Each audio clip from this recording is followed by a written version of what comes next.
S ನೋಡಿ, ಮೊದಲ ಹಂತದಲ್ಲಿ 13 ಸಚಿವರು ಇದೀಗ ಪದಗ್ರಹಣವನ್ನು ಮಾಡಿದ್ದಾರೆ. ಎರಡನೇ ಲೀಸ್ಟ್ ಯಾವಾಗ? ಹಾಗಾದ್ರೆ ಕ್ಯಾಬಿನೆಟ್ 2.0 ನಲ್ಲಿ ಯಾರಿಗೆಲ್ಲ ಸಚಿವ ಸ್ಥಾನ ಸಿಗುತ್ತೆ, ಯಾರೆಲ್ಲ ಶಾಸಕರಿಗೆ ಸಚಿವ ಸ್ಥಾನ ಸಿಗುವಂಥದ್ದು 2.0 ನಲ್ಲಿ ಮೊದಲ ಹಂತ ಆಗಿದೆ. 20 ಸ್ಥಾನಗಳಿಗೆ 50ಕ್ಕೂ ಹೆಚ್ಚು ಮಂದಿಯಿಂದ ಲಾಬಿ. ಎರಡನೇ ಹಂತದ ಸಂಪುಟ ರಚನೆಯೇ ದೊಡ್ಡ ಸವಾಲಾಗಿ ಪರಿಣಮಿಸಿದೆ. ಇದೀಗ ಎರಡನೇ ಹಂತದ ಸಂಪುಟ ರಚನೆಯೇ ದೊಡ್ಡ ಸವಾಲಾಗಿರುವಂಥದ್ದು. ಕ್ಯಾಬಿನೆಟ್ 2.0 ನಲ್ಲಿ ಯಾರಿಗೆಲ್ಲ ಅವಕಾಶ ಸಿಗುತ್ತೆ, ಸ್ಥಾನಮಾನವನ್ನ ಯಾರಿಗೆ ಕೊಡಲಾಗುತ್ತೆ? ಈಗ ಆಲ್ರೆಡಿ ಹಲವರು ಬೇಸರವನ್ನು ವ್ಯಕ್ತಪಡಿಸಿದ್ದಾರೆ. ಅದರಲ್ಲೂ ಕೂಡ ಸಿದ್ದರಾಮಯ್ಯನವರ ಕ್ಯಾಬಿನೆಟ್ ನಲ್ಲಿ ಇದ್ದಂತಹ ಹಲವರಿಗೆ ಅವಕಾಶ ಸಿಕ್ಕಿಲ್ಲ. ಮೊದಲನೇ ಪಟ್ಟಿಯಲ್ಲಿ ಅವರ ಹೆಸರಿಲ್ಲ. ಅವರೆಲ್ಲರೂ ಕೂಡ ಬೇಸರವನ್ನು ವ್ಯಕ್ತಪಡಿಸುತ್ತಿದ್ದಾರೆ. ಇನ್ನು ಎರಡನೇ ಹಂತದ ಸಂಪುಟ ರಚನೆಯೇ ದೊಡ್ಡ ಸವಾಲಾಗಿ ಪರಿಣಮಿಸಿದೆ. ಈ ಸಂದರ್ಭದಲ್ಲಿ ಎರಡನೇ ಹಂತದ ಸಂಪುಟ ರಚನೆಯೇ ದೊಡ್ಡ ಸವಾಲಾಗಿರುವಂಥದ್ದು. ಮೊದಲನೇ ಹಂತದ ಪಟ್ಟಿಗೆ 13 ಜನ ಏನ್ ಸೇರ್ಪಡೆ ಆದ್ರು, 13 ಜನ ಏನಿದ್ದಾರೆ ಅವರ ಒಂದು ಲಿಸ್ಟ್ ಅನ್ನ ತಯಾರು ಮಾಡುವುದಕ್ಕೇನೆ ಸುದೀರ್ಘವಾದಂತಹ ಚರ್ಚೆಗಳಾಗಿತ್ತು. ಮ್ಯಾರಥಾನ್ ಮೀಟಿಂಗ್ ಗಳನ್ನ ಮಾಡಿದ್ರು. ಕೆ.ಸಿ. ವೇಣುಗೋಪಾಲ್ ಅವರ ನಿವಾಸದಲ್ಲಿ, ಪ್ರಿಯಾಂಕ್ ಖರ್ಗೆ, ಮಲ್ಲಿಕಾರ್ಜುನ್ ಖರ್ಗೆ ಅವರ ನಿವಾಸದಲ್ಲಿ, ಹೀಗೆ ನಿರಂತರವಾದಂತಹ ಸಭೆಗಳನ್ನ ಮಾಡಿದಂಥದ್ದು. ಸಭೆ ಬಳಿಕ ಯಾರೂ ಕೂಡ ಒಮ್ಮತಕ್ಕೆ ಬಂದಿರಲಿಲ್ಲ ಆ ಸಂದರ್ಭದಲ್ಲಿ. ಹಾಗಾಗಿ ಕೊನೆ ಕ್ಷಣದವರೆಗೂ ಕೂಡ ಇವಾಗೇನ್ 13 ಜನ ಶಾಸಕರು ಪ್ರಮಾಣ ವಚನವನ್ನ ಸ್ವೀಕಾರ ಮಾಡಿದ್ರು ಸಚಿವರಾಗಿ, ಕೊನೆ ಕ್ಷಣದವರೆಗೂ ಕೂಡ ಅವರ ಹೆಸರು ಫೈನಲ್ ಆಗಿರಲಿಲ್ಲ. ಲಾಸ್ಟ್ ಅಲ್ಲಿ ಶರಣು ಪ್ರಕಾಶ್ ಪಾಟೀಲ್ ಅವರು ಸೇರ್ಪಡೆ ಆಗ್ತಾರೆ. ಹೀಗೆ ಹಲವರನ್ನ ಸೇರ್ಪಡೆ ಮಾಡಿದಂಥದ್ದು. ಹಾಗಾಗಿ 2.0 ನಲ್ಲಿ ಯಾರೆಲ್ಲ ಇರ್ತಾರೆ ಅನ್ನೋದು ತೀವ್ರವಾದಂತಹ ಕುತೂಹಲವನ್ನು ಮೂಡಿಸಿದೆ. ಇನ್ನು ಮೊದಲ ಪಟ್ಟಿಯಲ್ಲಿ 13 ಮಂದಿಗೆ ಸಚಿವ ಸ್ಥಾನ. ಎರಡನೇ ಸಚಿವ ಸ್ಥಾನದ ಪಟ್ಟಿ ಮೇಲೆ ಎಲ್ಲರ ಕಣ್ಣಿದೆ. ಯಾರಿಗೆ ಕೋಕ್ ಕೊಡ್ಲಾಗುತ್ತೆ, ಯಾರಿಗೆ ಜಾಕ್ ಪಾಟ್ ಒಲಿಯುತ್ತೆ, ಉಳಿದಿರುವ ಸ್ಥಾನಗಳಿಗೆ ಯಾರಿಗೆ ಮಂತ್ರಿಗಿರಿ ಭಾಗ್ಯ? ಸಂತೋಷ್ ಲಾಡ್ ಅವರಿದ್ದಾರೆ, ಜಮೀರ್ ಅವರಿದ್ದಾರೆ, ಲಕ್ಷ್ಮೀ ಹೆಬ್ಬಾಳ್ಕರ್ ಅವರಿದ್ದಾರೆ, ದಿನೇಶ್ ಗುಂಡೂರಾವ್, ಚಲುವರಾಯಸ್ವಾಮಿ, ಹೀಗೆ ಹಲವರಿರುವಂಥದ್ದು. ಇವರೆಲ್ಲರೂ ಕೂಡ ಈಗ ಆಲ್ರೆಡಿ ಸಿದ್ದರಾಮಯ್ಯನವರ ಸಂಪುಟದಲ್ಲಿ ಇದ್ದಂಥವ್ರು, ಕ್ಯಾಬಿನೆಟ್ ನಲ್ಲಿ ಇದ್ದಂಥವ್ರು. ಇದರ ಜೊತೆಗೆ ಹೊಸಬರಿಗೆ, ಯುವಕರಿಗೂ ಕೂಡ ಅವಕಾಶವನ್ನ ಕೊಡ್ಲಾಗತ್ತಾ, ಅಥವಾ ಇವಾಗೇನ್ ಹಳಬರಿದ್ರು ಅವರಿಗೆ ಮನ್ನಣೆಯನ್ನ ಹಾಕ್ಲಾಗತ್ತಾ? ಈಗ ಆಲ್ರೆಡಿ 60:40 ಏನು ಸೂತ್ರವನ್ನ ತರಬೇಕು ಅಂತ ಹೇಳಲಾಗ್ತಾ ಇತ್ತು.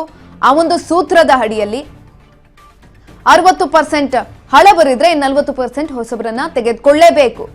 ಹಾಗಾಗಿ 40% ಹಳಬರನ್ನ, ಹೊಸಬರನ್ನ ಅಥವಾ ಯುವ ಮುಖಗಳನ್ನ ಯಾರನ್ನ ಸೆಲೆಕ್ಟ್ ಮಾಡ್ತಾರೆ, ಯಾರು ಇರ್ತಾರೆ ಅನ್ನೋದು ತೀವ್ರವಾದಂತಹ ಕುತೂಹಲವನ್ನು ಮೂಡಿಸ್ತಾ ಇದೆ. ಈಗ ಆಲ್ರೆಡಿ ಸಿದ್ದರಾಮಯ್ಯನವರ ಸಂಪುಟದಲ್ಲಿ ಜಮೀರ್ ಅವರು ಇದ್ರು, ಆದ್ರೆ ಅವರು ಮೊದಲನೇ ಪಟ್ಟಿಯಲ್ಲೇ ಇರಬೇಕಾಗಿತ್ತು. ಅಷ್ಟರಲ್ಲಿ ಆಡಿಯೋ ಬಾಂಬ್ ಅನ್ನೋದು ರಿಲೀಸ್ ಆಯ್ತು.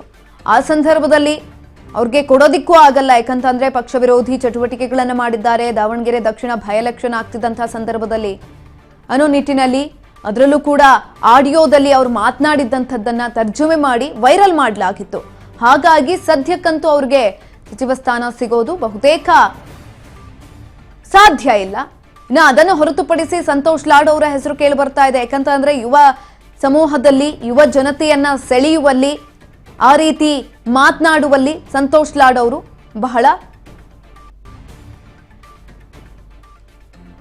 ಕಷ್ಟಪಟ್ಟಿದ್ದಾರೆ. ಜೊತೆಯಲ್ಲಿ ಬಹಳ ಉನ್ನತೀಕರಣದಲ್ಲಿ ಎಲ್ಲವನ್ನ ಕೂಡ ನಿಭಾಯಿಸಬಲ್ಲ ವ್ಯಕ್ತಿ. ಹಾಗಾಗಿ ಸಂತೋಷ್ ಲಾಡ್ಗೆ ಅವಕಾಶವನ್ನ ಕೊಡ್ತಾರಾ ಅಥವಾ ಇಲ್ವಾ ಅನ್ನೋದು ತೀವ್ರವಾದಂತಹ ಕುತೂಹಲವನ್ನ ಮೂಡಿಸ್ತಾ ಇರುವಂಥದ್ದು. ಮತ್ತೊಂದು ಕಡೆನಲ್ಲಿ ಲಕ್ಷ್ಮೀ ಹೆಬ್ಬಾಳ್ಕರ್ ಅವರು ಕೂಡ ಈಗ ಆಲ್ರೆಡಿ ಇದ್ರು ಸಿದ್ದರಾಮಯ್ಯನವರ ಕ್ಯಾಬಿನೆಟ್ ನಲ್ಲಿ. ಆದ್ರೆ ಇನ್ನೊಂದು ಕಡೆನಲ್ಲಿ ರೂಪಕಲಾ ಶಶಿಧರ್ ಅವರ ಹೆಸರು ಕೂಡ ಕೇಳಿ ಬರ್ತಾ ಇತ್ತು. ಹಾಗಾಗಿ ಒಂದು ವೇಳೆ ರೂಪಕಲಾ ಶಶಿಧರ್ ಅವ್ರಿಗೆ ಚಾನ್ಸ್ ಅನ್ನ ಕೊಟ್ರೆ ಲಕ್ಷ್ಮೀ ಹೆಬ್ಬಾಳ್ಕರ್ ಅವ್ರಿಗೆ ಸಿಗಲ್ಲ ಅಂತ ಹೇಳಲಾಗ್ತಾ ಇತ್ತು. ಆದ್ರೆ ಮತ್ತೊಂದು ಕಡೆನಲ್ಲಿ ಜಾರಕಿಹೊಳಿ ಫ್ಯಾಮಿಲಿಗೆ ಟಕ್ಕರನ್ನ ಕೊಡಬೇಕು ಅಂತ ಅಂದ್ರೆ ಲಕ್ಷ್ಮೀ ಹೆಬ್ಬಾಳ್ಕರ್ ಅವಶ್ಯಕತೆ ಬಹಳ ಮುಖ್ಯವಾಗಿ ಬೇಕಾಗಿದೆ. ಹಾಗಾಗಿ ಎರಡನೇ ಪಟ್ಟಿಯಲ್ಲಿ ಅವರ ಹೆಸರಿರುತ್ತಾ ಇಲ್ವಾ ಅನ್ನೋದು ಕೂಡ ತೀವ್ರವಾದಂತಹ ಕುತೂಹಲವನ್ನು ಮೂಡಿಸ್ತಾ ಇರುವಂತದ್ದು. ಇದರ ಬಗ್ಗೆ ಹೆಚ್ಚಿನ ಮಾಹಿತಿಯನ್ನ ತಿಳ್ಕೊಳ್ತಾ ಹೋಗೋಣ. ಅಸೋಸಿಯೇಟ್ ಎಡಿಟರ್ ಆದಂತಹ ಗೋವಿಂದ್ ಅವರು ಸಂಪರ್ಕದಲ್ಲಿದ್ದಾರೆ. ಎಸ್ ಗೋವಿಂದ್, ಒಂದ್ ಕಡೆನಲ್ಲಿ ಮೊದಲನೇ ಹಂತದಲ್ಲಿ ಯಾರೆಲ್ಲ ಇದ್ದಾರೆ ಅವರೆಲ್ಲರನ್ನ ಹೊರತುಪಡಿಸಿ ಇನ್ ಮಿಕ್ದವರು, ಅದರಲ್ಲೂ ಕೂಡ ಸಿದ್ದರಾಮಯ್ಯನವರ ಸಂಪುಟದಲ್ಲಿ ಯಾರೆಲ್ಲ ಇದ್ರು ಅವರೆಲ್ಲ ಒಂದ್ ಕಡೆ ಬೇಸರವನ್ನ ವ್ಯಕ್ತಪಡಿಸ್ತಾ ಇದ್ದಾರೆ, ನಮ್ಮ ಹೆಸರಿಲ್ಲ ಅಂತ. ಹಾಗಾಗಿ ನೆಕ್ಸ್ಟ್ ಎರಡನೇ ಪಟ್ಟಿ ತೀವ್ರವಾದಂತಹ ಕುತೂಹಲವನ್ನ ಮೂಡಿಸ್ತಾ ಇದೆ. ಯಾರ್ಯಾರ ಹೆಸರು ಇರಬಹುದು, ಹೆಚ್ಚಿನ ಮಾಹಿತಿ ಕೊಡೋದಾದ್ರೆ? ಕೊನೆಯ ಮೊದಲನೇ ಪಟ್ಟಿಯಲ್ಲೇ ಎಲ್ಲೋ ಒಂದ್ ಕಡೆ ಒಂದು ಮೆಗಾ ಮ್ಯಾರಥಾನ್ ಒಂದು ಸಭೆ ಮಾಡೋ ಮೂಲಕ ಎಲ್ಲೊಂದ್ ಕಡೆ ಹಿರಿಯರಿಗೆ ಒಂದು ಮನೆ ಹಾಕಿರುವಂತದ್ದು. ಅಂದ್ರೆ ಬಹುತೇಕವಾಗಿ ಹಿಂದಿನ ಸಿದ್ದರಾಮಯ್ಯ ಅವರು ಮುಖ್ಯಮಂತ್ರಿ ಆದಂತ ಸಂದರ್ಭದಲ್ಲಿ ಸಂಪುಟದಲ್ಲಿ ಯಾರ್ಯಾರಿದ್ರು ಬಹುತೇಕವಾಗಿ ಎಲ್ಲರೂ ಕೂಡ ಅವರೇ ಇದ್ದಾರೆ. ಅಂದ್ರೆ ಕೆಲವೊಂದು ಇಲಾಖೆಗಳು ಕೂಡ ಚೇಂಜ್ ಆಗೋ ಸಾಧ್ಯತೆ ಇದೆ. ಆದ್ರೆ ಎರಡನೇ ಪಟ್ಟಿ ವಿಚಾರ ಸಂಬಂಧಪಟ್ಟಂತೆ ನಾವು ಮೊದಲನೇ ಪಟ್ಟಿಲಿ ಸೇರ್ತೀವಿ ಅಂತ ಎಲ್ಲೋ ಒಂದ್ ಕಡೆ ವಿಶ್ವಾಸನ ಹೊಂದ್ಕೊಂಡಿರೋ ಪ್ರಮುಖವಾಗಿ HK ಪಾಟೀಲ್ ಇರ್ಬೋದು, HC ಮಹದೇವ್ ಅವರು ಇರ್ಬೋದು, ಅದೇ ರೀತಿ ಜಮೀರ್ ಅಹಮದ್ ಖಾನ್ ಇರ್ಬೋದು. ಹಾಗಾಗಿ ಎಲ್ಲೊಂದ್ ಕಡೆ ಅವ್ರಿಗೆ ಈಗ ನಿರಾಶೆನ ಉಂಟು ಮಾಡಿರುವಂತದ್ದು. ಮೊದಲನೇ ಪಟ್ಟಿಯಲ್ಲಿ ಮಹಿಳೆಯರು ಯಾರು ಕೂಡ ಇಲ್ಲ, ಅಥವಾ ಒಬ್ರು ಮಹಿಳೆಯರು ಕೂಡ ಇಲ್ಲ. ಯಾಕಂದ್ರೆ KH ಮುನಿಯಪ್ಪ ಅಥವಾ ಅವರ ಪುತ್ರಿ ಅಂತ ರೂಪಾ ಶಶಿಧರ್ಗೆ ಸಚಿವ ಸ್ಥಾನ ಸಿಗುತ್ತೆ ಒಂದು ವಿಶ್ವಾಸದಲ್ಲಿದ್ದಾರೆ. ಆದ್ರೆ ಅಂತಿಮವಾಗಿ KH ಮುನಿಯಪ್ಪ ಅವರಿಗೆ ಕಾಂಗ್ರೆಸ್ ನಾಯಕರನ್ನು ಮನೆ ಹಾಕಿರುವಂತದ್ದು. ಹಾಗಾಗಿ ಎರಡನೇ ಪಟ್ಟಿಯಲ್ಲಿ ಲಕ್ಷ್ಮೀ ಬಾಳ್ಕರ್ ಏನಾದ್ರೂ ಅದೃಷ್ಟ ಮತ್ತೆ ಉಳಿಯುತ್ತೆ ಅನ್ನೋದು ಕೂಡ ಸಾಕಷ್ಟು ಚರ್ಚೆ ಆಗ್ತಿದೆ. ಯಾಕಂದ್ರೆ ಸಂಪುಟದಲ್ಲಿ ಯಾರಾದ್ರೂ ಒಬ್ರು ಮಹಿಳೆಯರು ಇರ್ಲೇಬೇಕಾಗುತ್ತೆ. ಈಗ ಸದ್ಯದ ಮಟ್ಟಿಗೆ ಏನೋ ಲಕ್ಷ್ಮೀ ಬಾಳ್ಕರ್ ಅವರ ಹೆಸರು ಪ್ರಬಲವಾಗಿ ಕೇಳಿ ಬರ್ತಿರುವಂತದ್ದು. ಯಾಕಂದ್ರೆ ಬೆಳಗಾವಿಗೆ 2 ಅಥವಾ 3 ಸ್ಥಾನವನ್ನ ಕೊಡಬೇಕಾಗುತ್ತೆ. ಆ ಒಂದು ನಿಟ್ಟಿನಲ್ಲಿ ಎಲ್ಲೋ ಒಂದ್ ಕಡೆ ಕಾಂಗ್ರೆಸ್ ಹೈಕಮಾಂಡ್ ಚಿಂತಿಸಿದೆ. ಲಕ್ಷ್ಮೀ ಬಾಳ್ಕರ್ ಅವರು ಮತ್ತೆ ಸಂಪುಟಕ್ಕೆ ತೆಗೆದುಕೊಳ್ಬೇಕು ಅನ್ನೋ ವಿಚಾರದಲ್ಲೂ ಕೂಡ ಸಾಕಷ್ಟು ಚರ್ಚೆ ನಡೀತಿದೆ. ಮತ್ತೊಂದು ಕಡೆ ಜಮೀರ್ ಅಹಮದ್ ಖಾನ್ ಅವರು ಒಂದು ದಾವಣಗೆರೆ ಬೈ ಎಲೆಕ್ಷನ್ ವಿಚಾರ ಸಂಬಂಧಪಟ್ಟಂತೆ ಬಿಡುಗಡೆಯಾದಂತಹ ಒಂದು ಪಕ್ಷ ವಿರೋಧಿ ಚಟುವಟಿಕೆಯ ಒಂದು ಆಡಿಯೋ ಇದೆ. ಇದು ಸಹಜವಾಗಿ ಅವರಿಗೆ ಮುಳುವಾಗಿದೆ ಅಂತ ಕಾಣಿಸ್ತಿದೆ. ಯಾಕಂದ್ರೆ ಅವರು ಕೂಡ ಸೀನಿಯರ್ ಮಂತ್ರಿ ಆಗಿದ್ದಂತರು. ಹಾಗಾಗಿ ಮೊದಲನೇ ಪಟ್ಟಿಯಲ್ಲಿ DK ಶಿವಕುಮಾರ್ ಸಂಪುಟ ಸೇರಬೇಕು ಅನ್ನೋ ಎಲ್ಲೋ ಒಂದ್ ಕಡೆ ಆಸೆಯನ್ನ ಇಟ್ಕೊಂಡಿದ್ರು. ಆದ್ರೆ ಅದೆಲ್ಲವೂ ಕೂಡ ಎಲ್ಲೋ ಒಂದ್ ಕಡೆ ಆ ಒಂದು ಆಡಿಯೋ ಏನಿದೆ ಇದು ಸಹಜವಾಗಿ ಅವ್ರಿಗೆ ಮುಳುವಾದಂತೆ ಕಾಣಿಸ್ತಿದೆ. ಹಾಗಾಗಿ ಜಮೀರ್ ಅಹಮದ್ ಖಾನ್ ಅವರು ಎರಡನೇ ಪಟ್ಟಿಯಲ್ಲಿ ಇರ್ತಾರಾ ಇಲ್ಲ ಅನ್ನೋದು ಕೂಡ ಸಾಕಷ್ಟು ಕುತೂಹಲ ಕೆಡಿಸಿದೆ. ಯಾಕಂದ್ರೆ ಕಾಂಗ್ರೆಸ್ ಹೈಕಮಾಂಡ್ ಈ ಒಂದು ಆಡಿಯೋ ಪ್ರಕರಣ ಸಂಬಂಧಪಟ್ಟಂತೆ ತುಂಬಾ ಸೀರಿಯಸ್ ಆಗಿ ತೆಗೆದುಕೊಂಡಿದೆ. ಯಾವುದೇ ಕಾರಣಕ್ಕೂ ಕೂಡ ಇವ್ರನ್ನ ಸಂಪುಟ ತೆಗೆದುಕೊಳ್ಳೋದು ಬೇಡ ಅನ್ನೋ ಲೆಕ್ಕಾಚಾರದಲ್ಲಿ ಕಾಂಗ್ರೆಸ್ ಹೈಕಮಾಂಡ್ ಆಯ್ತು ನಿರ್ಧಾರ ಮಾಡದಂತೆ ಕಾಣಿಸ್ತಿದೆ. ಮತ್ತೊಂದು ಕಡೆ HC ಮಹದೇವಪ್ಪ, HK ಪಾಟೀಲ್ ಅವರ ಹೆಸರು ಕೂಡ ಪ್ರಬಲವಾಗಿ ಕೇಳಿ ಬಂದಿತ್ತು. ಆದ್ರೆ ಅಂತಿಮವಾಗಿ ಅವರ ಹೆಸರು ಕೂಡ ಕೈ ಬಿಡಲಾಗಿದೆ. ಹಾಗಾಗಿ ಎರಡನೇ ಪಟ್ಟಿಯಲ್ಲಿ ಎಲ್ಲೋ ಒಂದ್ ಕಡೆ ಯುವಕರಿಗೆ ಹೆಚ್ಚಿನವಾದಂತ ಆದ್ಯತೆಯನ್ನು ಕೊಡಬೇಕು. ಅಂದ್ರೆ 50 ವರ್ಷದ ಒಳಗಿರುವಂತ ಶಾಸಕರಿಗೆ ಹೆಚ್ಚಿನವಾದಂತ ಆದ್ಯತೆಯನ್ನು ಕೊಡಬೇಕು. 2028ರ ಚುನಾವಣೆಗೆ ಇನ್ನು ಕೇವಲ 2 ವರ್ಷ ಮಾತ್ರ ಬಾಕಿ ಇದೆ. 2027 ವರ್ಷ ಏನಿದೆ ಇದು ಸಹಜವಾಗಿ ಎಲೆಕ್ಷನ್ ಇಯರ್ ಆಗುತ್ತೆ. ಹಾಗಾಗಿ ಮುಂದಿನ ಚುನಾವಣೆಗೆ ರೆಡಿ ಆಗ್ಬೇಕು ಅಂತಂದ್ರೆ ಸಹಜವಾಗಿ ಹಿರಿಯರಿಗೆ ನಾವು ಹೆಚ್ಚಿನವಾದಂತ ಆದ್ಯತೆಯನ್ನು ಕೊಡಬೇಕಾಗುತ್ತೆ. ಯಾಕೆ ಮೊದಲನೇ ಹಂತದಲ್ಲಿ ಹಿರಿಯರಿಗೆ ಒಂದು ಆದ್ಯತೆಯನ್ನು ಕೊಟ್ಟಿದ್ರೆ ಎರಡನೇ ಹಂತದಲ್ಲಿ ಹಿರಿಯರಿಗೆ ಆದ್ಯತೆಯನ್ನು ಕೊಡಬೇಕು ಲೆಕ್ಕಾಚಾರ ಕಾಂಗ್ರೆಸ್ ಹೈಕಮಾಂಡ್ ಇದ್ದಂತೆ ಕಾಣಿಸ್ತಿದೆ. ಹಾಗಾಗಿ ಘಟಾನುಘಟಿ ನಾಯಕರನ್ನ ಈಗಾಗಲೇ ಕೈ ಬಿಟ್ಟಿರುತ್ತೆ. HC ಮಹದೇವಪುರ ಇರ್ಬೋದು, ಪಿರಿಯಾಪಟ್ಟಣ ವೆಂಕಟೇಶ್ ಇರ್ಬೋದು, ಅದೇ ರೀತಿ ಜಮೀರ್ ಅಹಮದ್ ಖಾನ್ ಇರ್ಬೋದು. ಪ್ರಮುಖವಾಗಿ ಹಿರಿಯರನ್ನೇ ಎಲ್ಲೋ ಒಂದ್ ಕಡೆ ಒಂದು ಮೊದಲನೇ ಪಟ್ಟಿನ ಬಿಡುಗಡೆ ಒಂದು ದೂರ ಇಟ್ಟಿರುವಂತದ್ದು. ಹಾಗಾಗಿ ಎರಡನೇ ಪಟ್ಟಿಯಲ್ಲಿ ನಾವು ಸೇರ್ತೀವಿ ಅಂತ ಹೇಳಿದ್ರು ಕೂಡ ಲೆಕ್ಕಾಚಾರದಲ್ಲಿ ಕೂಡ ಎಲ್ಲೋ ಒಂದ್ ಕಡೆ ಕೆಲ ನಾಯಕರು ಇದ್ರು ಕೂಡ ಎರಡನೇ ಪಟ್ಟಿಯಲ್ಲಿ ಸೇರ್ತಾರ ಇಲ್ವಾ ಅನ್ನೋದು ಅವ್ರಿಗೂ ಕೂಡ ಅನುಮಾನ ಆಗಿದೆ. ಯಾಕಂದ್ರೆ ಹಿಂದೆ ಸಿದ್ದರಾಮಯ್ಯ ಸಂಪುಟದಲ್ಲಿ ಮಂಡ್ಯ ಉಸ್ತುವಾರಿ ಸಚಿವರಾದಂತ ಚಲುವರಾಯಸ್ವಾಮಿ ಅವರು DK ಶಿವಕುಮಾರ್ ಮುಖ್ಯಮಂತ್ರಿ ಆಗ್ಲೇಬೇಕು ಅಂತೇಳಿ ಪಟ್ಟ ನಡೆದಿದ್ರು. ಅವರ ಪರವಾಗಿ ಸಹಜವಾಗಿ ಮಾಧ್ಯಮಗಳ ಮುಂದೆ ಮಾತನಾಡೋ ಸಂದರ್ಭದಲ್ಲಿ ಅವರು ಮುಖ್ಯಮಂತ್ರಿ ಆಗೇ ಆಗ್ತಾರೆ ಒಕ್ಕಲಿಗ ಸಮುದಾಯದ ಅಂತೇಳಿ ಈ ರೀತಿ ಮಾತುಗಳು ಮಾತನಾಡಿದ್ರು. ಆದ್ರೆ ಎಲ್ಲೋ ಒಂದ್ ಕಡೆ ಚಲುವರಾಯಸ್ವಾಮಿ ಅವರಿಗೆ ಈಗ ಸಚಿವ ಸ್ಥಾನ ಕೈ ತಪ್ಪಿರುವಂತದ್ದು. ಹಾಗಾಗಿ ಚಲುವರಾಯಸ್ವಾಮಿ ಅವರು ಕೂಡ ಒಂದು ಬೇಸರ ವ್ಯಕ್ತಪಡಿಸ್ತಾ ಇದೆ. ಈಗ ಸದ್ಯದ ಮಟ್ಟಿಗೆ ಮಂಡ್ಯದಲ್ಲಿ ಯಾರಿಗೂ ಕೂಡ ಕೊಟ್ಟಿಲ್ಲ. ಹಾಗಾಗಿ ಚಲುವರಾಯಸ್ವಾಮಿ ಎರಡನೇ ಪಟ್ಟಿಯಲ್ಲಿ ಸೇರ್ತಾರ ಅಥವಾ ಇಲ್ಲ ಅನ್ನೋದು ಕೂಡ ಸಾಕಷ್ಟು ಕುತೂಹಲ ಕೆಡಿಸಿದೆ. ಹಾಗಾಗಿ ಕಾಂಗ್ರೆಸ್ ಹೈಕಮಾಂಡ್ ಮುಂದಿನ 2028ರ ವಿಧಾನಸಭೆ ಚುನಾವಣೆಗೆ ಯಾವ ರೀತಿ ತಮ್ಮ ಸೈನ್ಯವನ್ನ ರೆಡಿ ಮಾಡಬೇಕು ಆ ರೀತಿ ಒಂದು ಸೈನ್ಯವನ್ನ ಸಜ್ಜು ಮಾಡೋದಕ್ಕೆ ಎಲ್ಲ ರೀತಿ ತೀರ್ಮಾನ ಮಾಡದಂತೆ ಕಾಣಿಸ್ತಿದೆ. ಹಾಗಾಗಿ ಮೊದಲನೇ ಪಟ್ಟಿಯಲ್ಲಿ ಹಿರಿಯರಿಗೆ, ಎರಡನೇ ಪಟ್ಟಿಯಲ್ಲಿ ಕಿರಿಯರಿಗೆ ಅವಕಾಶ ಮಾಡಿಕೊಂಡ ನಿಟ್ಟಿನಲ್ಲಿ ಕಾಂಗ್ರೆಸ್ ಹೈಕಮಾಂಡ್ ಚಿಂತಿಸಿದೆ ಅಂತ ಕೂಡ ಹೇಳಲಾಗ್ತಿದೆ. ಸುಕನ್ಯಾ, ಧನ್ಯವಾದಗಳು ಗೋವಿಂದ್ ಸರ್ ಹೆಚ್ಚಿನ ಮಾಹಿತಿಗಾಗಿ.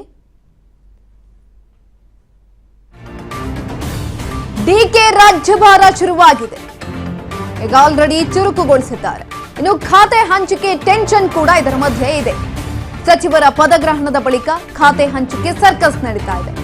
ಸಿಎಂ ಮುಂದೆ ಈಗ ಖಾತೆ ಹಂಚಿಕೆಯೇ ಸವಾಲಾಗಿ ಇರುವಂತದ್ದು. ನೂತನ ಸಂಪುಟ ಸಚಿವರಿಗೆ ಇಂದು ಖಾತೆ ಭಾಗ್ಯ ದೊರಕುತ್ತಾ ಅಥವಾ ಇಲ್ವಾ ಅದ್ರ ಬಗ್ಗೆ ಡಿಸೈಡ್ ಮಾಡ್ತಾರಾ ಇಲ್ವಾ? ಯಾವ್ಯಾವ ಖಾತೆ ಯಾರ್ಯಾರ ಜವಾಬ್ದಾರಿಗೆ? ಪ್ರಮುಖ ಖಾತೆಗಳತ್ತ ಹಿರಿಯ ಸಚಿವರ ಚಿತ್ತ ಇದೆ. ಹಾಗಾಗಿ ಯಾರೆಲ್ಲ ಯಾವ ಖಾತೆಯನ್ನ ಪಡೆದುಕೊಳ್ತಾರೆ, ಯಾರ್ಯಾರಿಗೆ ಯಾವ ಖಾತೆಯನ್ನ ಕೊಡ್ಲಾಗತ್ತೆ ಅನ್ನೋದು ತೀವ್ರವಾದಂತಹ ಕುತೂಹಲವನ್ನ ಮೂಡಿಸ್ತಾ ಇರುವಂತಹ ವಿಚಾರ. ಹೊಸ ಸರ್ಕಾರ ರಚನೆಯಾಗಿದೆ, ಹೊಸ ಸವಾಲ್ ಕೂಡ ಎದುರಾಗ್ತಾ ಇದೆ. ಖಾತೆ ಹಂಚಿಕೆಯ ಸರ್ಕಸ್ ನಡೀತಾ ಇದೆ. ಇದೀಗ DK ದರ್ಬಾರ್ ಶುರುವಾಗಿದೆ. ರಾಜ್ಯಭಾರವನ್ನ ಶುರು ಮಾಡಿದ್ದಾರೆ. ಈಗ ಆಲ್ರೆಡಿ ಆಡಳಿತವನ್ನ ಕೂಡ ಚುರುಕುಗೊಳಿಸಿದ್ದಾರೆ. ಸಭೆಗಳನ್ನ ಕೂಡ ಮಾಡ್ತಾ ಇರುವಂತದ್ದು. ಇಂದು ಸಭೆಯನ್ನ ಕೂಡ ಕರೆದಿದ್ದಾರೆ. ಇದರ ಮಧ್ಯದಲ್ಲಿ ಖಾತೆ ಹಂಚಿಕೆ ಕೂಡ ಬಹಳ ಮುಖ್ಯವಾಗಿ ಪರಿಣಾಮವನ್ನ ಬೀರುವಂಥದ್ದು. ಯಾಕಂತ ಅಂದ್ರೆ ಇವಾಗೇನು 13 ಜನ ಮೊದಲನೇ ಹಂತದಲ್ಲಿ ಪದಗ್ರಹಣವನ್ನ ಮಾಡಿದ್ದಾರೆ, ಅವರಿಗೆ ಖಾತೆ ಹಂಚಿಕೆಯನ್ನ ಮಾಡಲಾಗತ್ತೆ. ಶರಣಪ್ರಕಾಶ್ ಪಾಟೀಲ್ ಅವರಿದ್ದಾರೆ, ಅವರಿಗೆ ವೈದ್ಯಕೀಯ ಶಿಕ್ಷಣವನ್ನ ಕೊಡುವಂತ ಸಾಧ್ಯತೆ ಇದೆ. ಆ ಒಂದು ಇಲಾಖೆಯನ್ನ ಕೊಡುವಂತ ಸಾಧ್ಯತೆ ಇರುವಂತದ್ದು. ಇನ್ನು ರಾಮಲಿಂಗಾರೆಡ್ಡಿಗೆ ಬೆಂಗಳೂರು ನಗರಾಭಿವೃದ್ಧಿ ಖಾತೆ ಸಿಗುವಂತ ಸಾಧ್ಯತೆ ಇದೆ.